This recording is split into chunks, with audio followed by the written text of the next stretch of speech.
guys! Nakapunta na ba kayo sa Kumaykay River Farm? Kung hindi pa, samahan niyo ko kasi tiyak na magugustuhan niyo talaga yung place na to.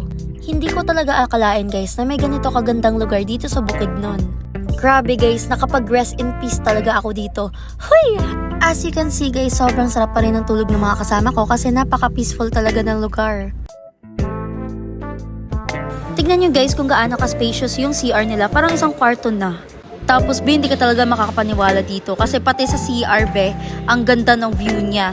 Pasensya na guys kung pangit yung voice over ko, at least maganda naman yung view na nakikita nyo. At eto guys, tignan nyo. Imagine mga be, habang naglalabas ka ng sama ng loob, nakikita mo yung view na to, diba? As in be, sulit na sulit talaga yung pagstay namin dito kahit isang araw lang.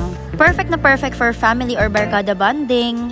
Or if may mga event guys, pwede din talaga. Ang ganda dun guys kasi sa kwarto na to, sobrang dami na kayo makakapag-stay. Plus may heater na, may ref